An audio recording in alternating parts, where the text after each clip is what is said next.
Buenas tardes, mi nombre es Lisbeth Loaiza y el día de hoy les vengo a hablar sobre algunos puntos de la tarea 4, radioprotección y aplicaciones. Los objetivos de la protección radiológica. Los objetivos fundamentales de la protección radiológica son la protección de las personas y el medio ambiente contra los efectos nocivos que pueden resultar de la exposición a las radiaciones ionizantes, sin limitar indebidamente las prácticas beneficiosas que las utilizan. Entre los objetivos tenemos tres. El primero, justificación de las prácticas. El objetivo es asegurar que ninguna práctica que implique exposición a la radiación ionizante sea adaptada a menos que produzca suficiente beneficio para el individuo expuesto o para la sociedad en comparación con el detrimento que puede causar.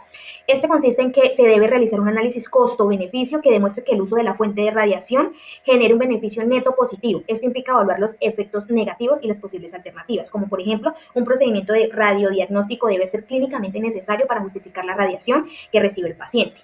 El segundo es la optimización de la protección, ALARA. Su objetivo es establecer que todas las exposiciones a la radiación deben mantenerse a niveles tan bajos como sea razonablemente posible, teniendo en cuenta factores económicos y sociales. Quiere decir que una vez que la práctica está justificada, se deben implementar todas las medidas de protección posible para reducir la dosis en radiación recibidas por las personas y disminuir la probabilidad de efectos estocásticos y evitar los efectos determinísticos. Un ejemplo de esto es usar blindaje adecuado, aumentar la distancia de la fuente y reducir el tiempo de exposición para los trabajadores. Y el tercero es la limitación de dosis individuales. Su objetivo es asegurar que la exposición de los individuos, tanto la ocupacional como la del público, esté sujeta a niveles de dosis establecidas por la reglamentación. Esto quiere decir que estos límites tienen como fin evitar la ocurrencia de efectos determinísticos y reducir la probabilidad de efectos estocásticos a niveles que se consideran aceptables. Se aplican a la suma de las dosis de todas las fuentes de exposición y buscan garantizar un nivel de seguridad mínima para todas las personas. Un ejemplo de esto es si un trabajador ya ha recibido una dosis alta en su periodo, se le puede reasignar otras tareas para no exceder su límite anual. Por otro lado, tenemos unas organizaciones nacionales e internacionales de protección radiológica. Entre las organizaciones internacionales tenemos los Organismo Internacional de Energía Atómica, que promueven normas de seguridad radiológica y asistencia técnica global. Está también la Comisión Internacional de Protección Radiológica, que emite recomendaciones científicas y principio ALARA, justificación y optimización. También está la Organización Mundial de la Salud, que desarrolla guías sobre la seguridad radiológica en salud, y la Organización Panamericana de la Salud, que coordina políticas de protección radiológica en la región. Por último, el Comité Científico de las Naciones Unidas sobre los efectos de la radiación atómica, que evalúa los efectos de la radiación en la salud y en el medio ambiente. Por el otro lado, tenemos las organizaciones nacionales, que son el Ministerio de Minas y Energía, consiste en que él regula el uso y control de material radiactivo y nuclear. También tenemos el Ministerio de Salud y Protección Social, que define políticas de seguridad en radiodiagnóstico y medicina nuclear. El Instituto Nacional de Salud, que apoya vigilancia y guías técnicas en salud pública y radiación. El Instituto Nacional de Cancerología, que es referente en radioterapia y medicina nuclear, y la Asociación Colombiana de Protección Radiológica, que promueve formación e investigación en protección radiológica. Y por último, el Foro Iberoamericano de Organizaciones Regulares Radiológicas, que facilita cooperación técnica y armonización normativa regional. Por otro lado, tenemos tipos de exposición a la radiación. Existen tres tipos. La exposición ocupacional, que existe cuando está en contacto con la radiación durante actividades laborales. Su control es el uso de dosímetros, barreras, entrenamiento y alarma. Un ejemplo son los técnicos radiólogos, los médicos y el personal de medicina nuclear. Por otro lado está la exposición médica, que es una exposición recibida con fines de diagnóstico o tratamiento. Su control es la justificación, optimización y control de dosis. Ejemplo, las radiografías, el TAC y la radioterapia. Y por último, la exposición pública, que es la exposición del público general ajeno a trabajos o tratamientos con radiación. Su control son normas internacionales, límites de dosis y vigilancia ambiental. Por ejemplo, la radiación ambiental y residuos accidentes. Muchas gracias, eso es todo, espero que haya sido de su agrado mi explicación, que estén muy bien. Buenas noches, mi nombre es Natalia Saldaña y este video daré respuesta a la pregunta 4, 5 y 6 del taller de radiobiología y radioprotección. La cuarta pregunta es dar los límites de dosis anual equivalente para la exposición ocupacional a nivel nacional. Tenemos el órgano, el cuerpo entero debe recibir 20 milisieverts, cristalino 20 milisieverts, la piel un promedio sobre 1 centímetro cuadrado 500 milisieverts, manos y pies 500 milisieverts. Estos límites son la exposición ocupacional, es decir, para personas que trabajen con fuentes de radiación, la resolución 181434 y las normas GCE CSR, parte 3, establecen requisitos adicionales para la protección radiológica, como la designación de áreas controladas y supervisadas, la capacitación del personal y la realización de evaluación de riesgo. La Comisión Internacional de Protección Radiológica recomienda que la dosis promedio sobre 5 años no exceda los 20 miliasieverts por año, con un máximo de 50 miliasieverts en un solo año. La quinta pregunta.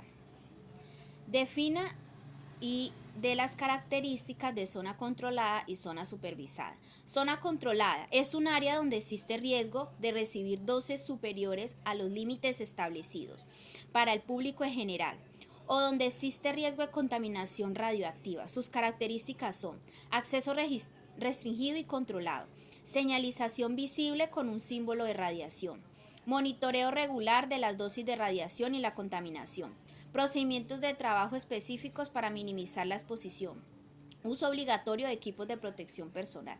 La zona supervisada es un área donde aunque no sea necesario aplicar las mismas medidas de control que en una zona controlada, se requiere mantener una vigilancia para asegurar que las condiciones de trabajo sigan siendo seguras. Sus características son: no requiere medidas de control tan estrictas como la zona controlada. Señalización indicada que es una zona supervisada. Va de color, la de símbolo de radiación, y va de color un gris magenta. Monitoreo periódico de las dosis de radiación. No es obligatorio el uso permanente de elementos de protección personal, pero puede ser necesario en ciertas circunstancias. La pregunta 6 dice que describa las características principales, el uso y funcionamiento de los detectores de radiación. Tenemos varios detectores, que son los detectores gaseosos. Su estructura: una cámara llena de gas, sea argón, helio, etc. Ánodo, que es un alambre central, y cátodo, que son las paredes de la cámara. Fuente de alto voltaje. Sus características son simples y económicos. Alta eficiencia para detectar partículas cargadas. Sensibilidad ajustada según el voltaje aplicado. Y sus usos son: medición de radiación en laboratorios, monitoreo de radiación en laboratorios, equipos de protección radiológica. Su funcionamiento es: la radiación ionizante, el gas, creando iones y electrones. El campo eléctrico atrae los electrones al ánodo y los iones al cátodo. La corriente generada es proporcional a la cantidad de radiación. Tenemos el detector de centello. Su estructura: material centellador, puede ser yoduro de sodio o yoduro de cesio, un fototubo multiplicador, una electrónica de procesamiento de señales, y sus características son: alta eficiencia para detectar rayos gamma, buena resolución energética, sensibles a la temperatura. Sus usos es en medicina nuclear, en gammagrafía, física de partículas y seguridad en detección de materiales radioactivos. Su funcionamiento: la radiación interactúa con el material centellador produciendo luz, fotones. Los fotones golpean el fotocátodo liberando electrones. La señal es proporcional a la energía de radiación. Y tenemos los detectores termoluminiscentes.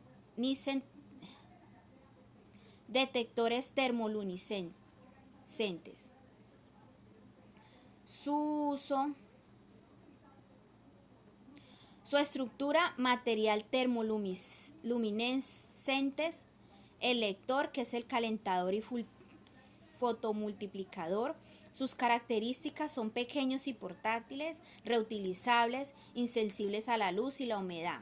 Sus usos son los dosímetros personales, medición de la dosis de radiación recibida por individuos, monitoreo ambiental a largo plazo y radioterapia. Su función: la radiación excita los electrones en el material, en los dosímetros termoluminiscentes, que quedan atrapados en el detector de la red cristalina. Al calentar el material, los electrones regresan a su estado original emitiendo luz. La cantidad de la luz es proporcional a la dosis de radiación. Y tenemos el detector por luminiscencia estimulada ópticamente. Su estructura: material de óxido de aluminio dopado con carbono, fuente de luz, el fotomultiplicador, son de alta sensibilidad, lectura no destructible, la información no se borra completamente con la lectura, amplio rango de dosis, el uso, dosimetría personal, monitoreo ambiental, investigación de radioterapia. Su funcionamiento: la radiación excita a los electrones en el material, que es un lenguaje para crear materiales en gráficos 3D, y el material usado en los dosímetros de luminiscencia estimulada ópticamente, el OSL, quedan atrapados en el detector de la red cristalina. Al iluminar el material con la luz, los electrones regresan a su estado original emitiendo la luz. La cantidad de luz es proporcional a la dosis de radiación.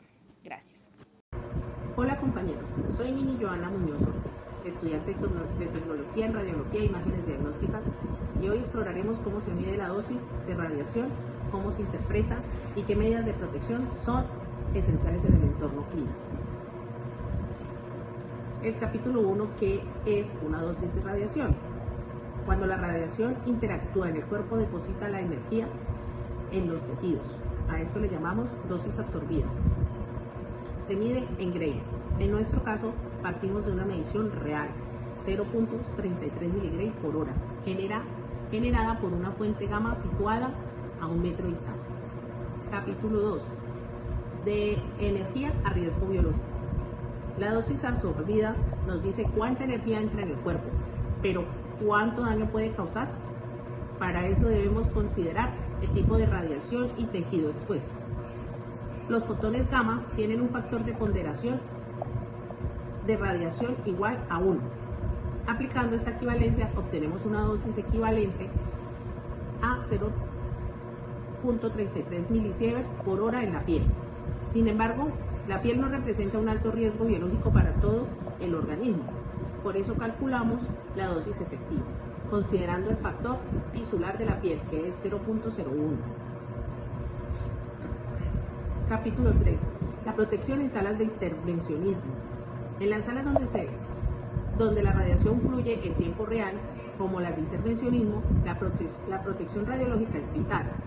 Los elementos más reconocidos son los plomados, los chalecos, el delantal, el protector tiroideo, las gafas, los guantes y biombos. Su función es reducir la exposición dispersa, pero llevan un problema oculto. El plomo es tóxico y susceptible a fisuras con el uso constante.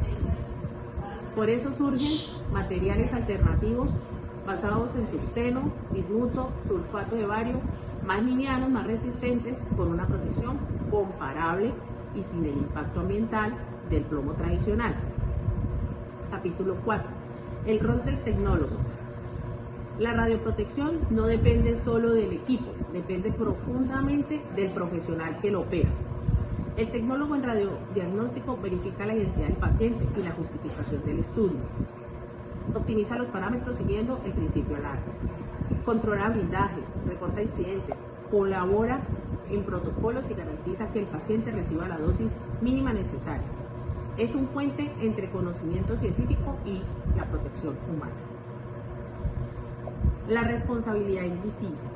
La radiación no se ve, pero sus efectos pueden perdurar. Cada imagen diagnóstica es también una decisión ética. La justa balanza entre beneficio médico y riesgo biológico. La radioprotección no es solo una técnica, es cultura, conciencia y compromiso. Gracias, compañeros. Cordial saludo, mi nombre es Wendy Patricia Ospina. Voy a resolver el punto número 11, 12 y 13 de esta actividad. Para el punto número 11 nos preguntan cómo aplica el tecnólogo los principios de protección radiológica en radiodiagnóstico y medicina nuclear. El tecnólogo debe aplicar los principios de protección radiológica en radiodiagnóstico y medicina nuclear, aplicando los 3 principios de protección, los cuales son justificación, optimización, que es ALARA, lo que significa tan bajo como sea razonablemente posible, y limitación de dosis, con el fin de utilizar los equipos de forma eficiente, manteniendo la distancia sin exceder en el tiempo y empleando el blindaje para así minimizar la exposición para el paciente, los acompañantes, los compañeros de trabajo o personal de médico y para nosotros mismos. En justificación, como tecnólogos debemos asegurarnos de que el estudio de radiodiagnóstico o medicina nuclear ordenado sea necesario y de beneficio para el paciente.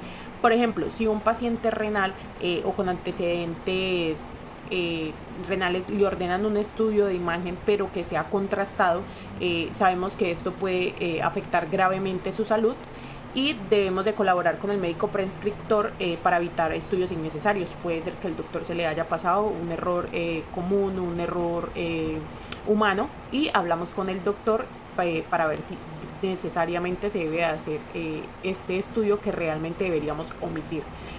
Optimización, tan baja como sea razonablemente posible. Tenemos tiempo, reducir el tiempo de exposición al paciente y al personal de salud. Distancia, aumentar la distancia del tubo, y en medicina nuclear especialmente alejarnos de él, ya que es la fuente de radiación. Blindaje, utilizar todos los elementos de protección personal como lo son delantales de plomo, protectores tiroideos y godonales, gafas de plomo, y además de utilizar los dosímetros personales.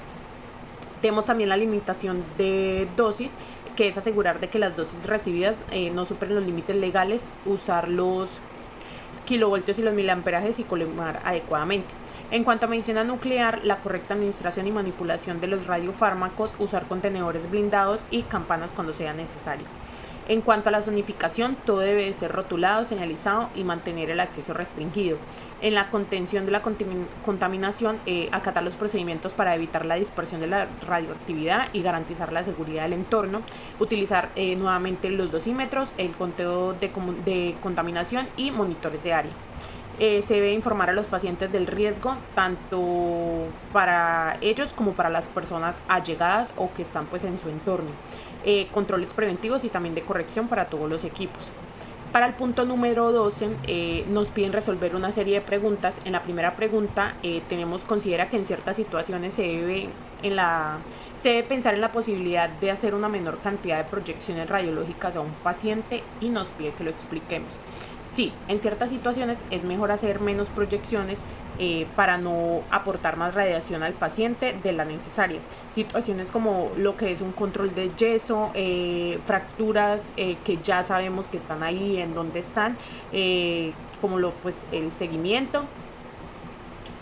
En pacientes pediátricos, en niños, en donde hay necesidad de utilizar donde no vemos la necesidad de utilizar proyecciones más allá de las estándares, que son antero-posterior, posterior-anterior o lateral. Es decir, no vamos a hacer oblicuas ni otras proyecciones adicionales. Estas se utilizan ya o no se pueden evadir cuando hay traumatismos graves, cuando son estudios prequirúrgicos o cuando vemos una lesión importante, una fractura mayor, entre otros. En la pregunta B nos dicen cómo cree que puede gestionarse la dosis de radiación que se aplica al cristalino con la finalidad de evitar algún daño en el paciente, y explique. Como bien sabemos, el cristalino es bastante sensible a la radiación y puede desarrollar cataratas y otras lesiones en los ojos si se recibe demasiadas dosis.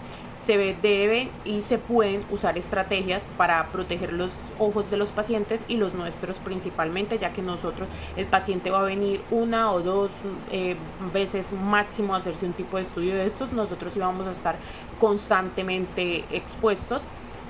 Utilizar unas gafas de plomo, no incluir los ojos en el campo de no ser necesario. Tomas las imágenes posterior o anterior en lugar de antero posterior en estudios craneales cuando la estructura que vayamos a evaluar lo permita también, no siempre lo vamos a poder hacer. Colimación estricta para excluir los ojos, colimar, tratar de evitar esa área. Tomografías computarizadas, modulación de corriente, inclinación del Granty y protocolos de baja dosis, y evitar siempre repetir las tomas. En la pregunta C tenemos: durante la realización de fluoroscopias, el tubo de rayos X debe colocarse cerca o lejos de los pacientes, y nos pide explicar el porqué de nuestra respuesta. El tubo debemos de colocarlo lo más lejos posible del paciente, que pues no nos altere la imagen, ya que entre más cerca el tubo, más dosis recibe el paciente, y al alejarlo la intensidad y la dosis disminuye. Además, estando el tubo debajo de la mesa, se reduce la radiación dispersa a todo el personal médico que se encuentre durante el estudio. Entre el tubo lejos, detector cerca del paciente. Tenemos la pregunta D. Considera que los pacientes pueden hacerse un TAC, radiografías y resonancias magnéticas el mismo día que se someten a una PET. Sí se puede, ya que la PET muestra funciones como tumores, cáncer, células cancerígenas. Se usa mucho en pacientes de oncología, y el TAC muestra estructuras como huesos y órganos. Usualmente se utilizan estos dos exámenes juntos.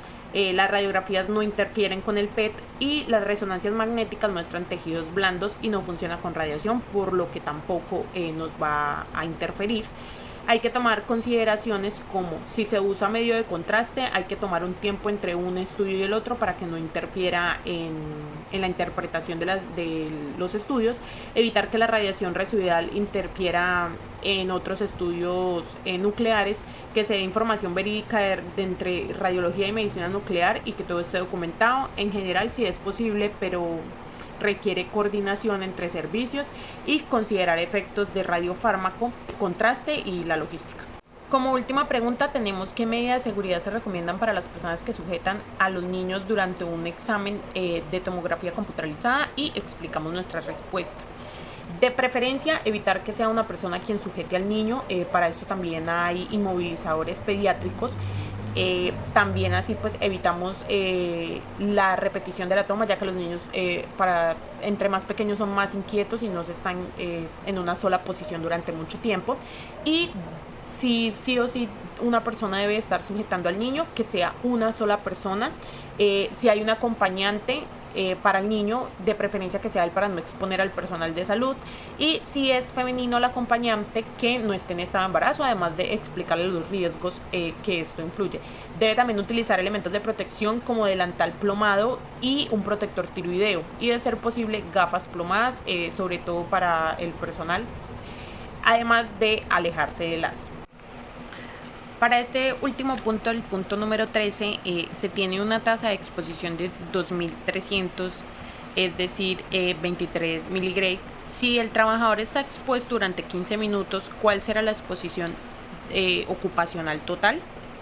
Lo primero que hacemos es, mirar los datos. Tenemos una tasa de exposición de 2300 miliröntgen, lo que equivale a 23 miligray.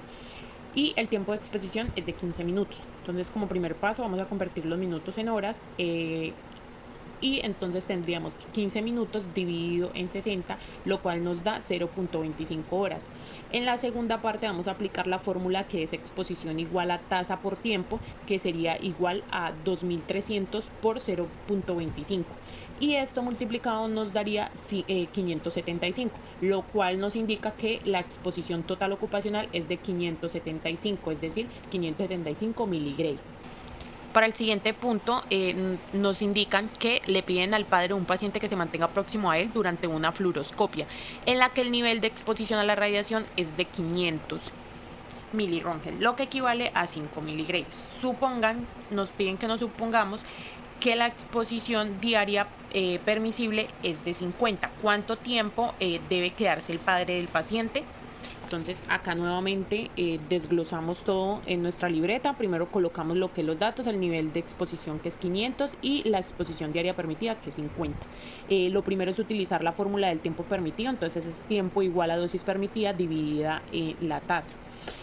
Para la segunda parte vamos a reemplazar los valores, que entonces sería tiempo igual a 50 dividido en 500, y resolvemos, lo cual nos da 0.1. Convertimos las horas a minutos, que sería 0.1 por 60, lo cual nos da 6 minutos. Es decir, que el padre solo podría quedarse 6 minutos para no superar la dosis. Y con esto finalizaríamos la explicación. Muchas gracias. Buenas noches, mi nombre es Elisa y hoy hablaremos de un tema esencial en el mundo sanitario y es la protección radiológica, especialmente en niños y en procedimientos como el PET-CT. Comencemos con un concepto y es la distancia. Si medimos una fuente dentro de 1 mSv/h a 3 metros, al acercarnos la dosis aumenta muchísimo. Esto ocurre por la llamada ley del inverso del cuadrado, que básicamente lo que significa es que cuanto más cerca estás, más radiación recibes, y no solo un poco más, sino muchísimo más. Por eso mantener la distancia siempre es una de las medidas de protección más efectivas. Ahora hablaremos de la protección pediátrica. Los niños son especialmente sensibles a la radiación. Sus células se dividen muy rápido y sus órganos están en pleno desarrollo, lo que da que tienen toda la vida por delante, lo que aumenta muchísimo más su probabilidad de que aparezcan estos efectos de forma tardía. Aquí es importante distinguir dos tipos de efectos. Primero, los efectos estocásticos como el cáncer o las mutaciones genéticas. Estos no tienen un umbral, pero incluso sus dosis, aunque sean muy pequeñas, pueden generar algún riesgo, aunque sea el mínimo. Segundo, son los efectos deterministas, como las lesiones en la piel o las cataratas. Estos sí tienen un umbral, por lo que su gravedad aumenta a medida que la dosis aumenta. En resumen, en los niños el riesgo de radiación puede ser de 2 a 3 veces mayor que en adultos, por eso se debe ajustar los parámetros técnicos y es reducir la exposición y aplicar siempre el principio ALARA, que significa tan bajo como sea razonablemente posible. Ahora hablemos del PET-CT, un estudio que combina dos fuentes de exposición, por un lado el radiofármaco del PET y por otro lado la radiación del equipo de tomografía computarizada.